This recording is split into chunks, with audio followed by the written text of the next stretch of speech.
ನಮ್ಮ ಸುತ್ತ ಸದಾ ತಮ್ಮನ್ನೇ ತಾವು ಹೊಗಳಿಕೊಳ್ಳುವವರು ಸಿಗ್ತಾರೆ. ಏನೋ ಸಾಧನೆ ಮಾಡಿರ್ತಾರೆ, ಏನೋ ಕೆಲಸ ಮಾಡ್ತಾರೆ, ಅದನ್ನು 4 ಜನರಿಗೆ ಗೊತ್ತು ಮಾಡಬೇಕು ಅನ್ನುವ ವಿಷಯ ಬೇರೆ.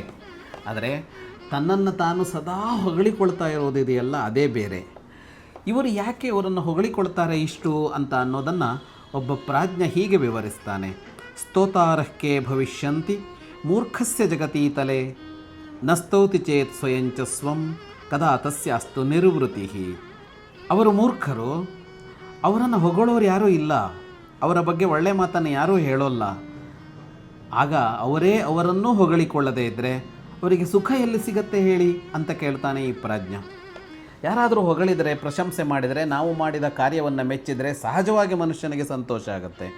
ಆದರೆ ಇವರು ಅಂಥದ್ದೇನೂ ಮಾಡೋಲ್ಲ, ಇವರಲ್ಲಿ ಅಂಥ ಪ್ರತಿಭೆಯೋ ಸಾಮರ್ಥ್ಯವೋ ಇಲ್ಲ, ಬೆಳೆಸಿಕೊಂಡು ಸತ್ಕಾರ್ಯಗಳನ್ನು, ಜನ ಮೆಚ್ಚುವ ಕಾರ್ಯಗಳನ್ನೂ ಮಾಡೋಲ್ಲ. ಆಗ ಯಾರೂ ಹೊಗಳೋಲ್ಲ. ಯಾರೂ ಹೊಗಳೋಲ್ಲ ಅಂತ ಅಂದ ಕೂಡಲೇ, ಯಾರೂ ಮೆಚ್ಚೋಲ್ಲ ಅಂತಂದ ಕೂಡಲೇ ಅವರಿಗೆ ಸುಖ ಇಲ್ಲ, ಸಂತೋಷ ಇಲ್ಲ.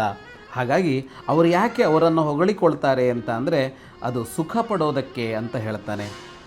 ತಮ್ಮನ್ನೇ ತಾವು ಹೊಗಳಿಕೊಳ್ತಾ ಇರೋರನ್ನ ಕಂಡ್ರೆ ಅಯ್ಯೋ ಪಾಪ ಸುಖ ಪಡ್ತಾ ಇದ್ದಾರೆ ಅಂತ ಅಂದುಕೊಂಡು ಮುಂದೆ ಹೋಗೋಣ. ಶುಭಂ ಭೂಯಾತ್.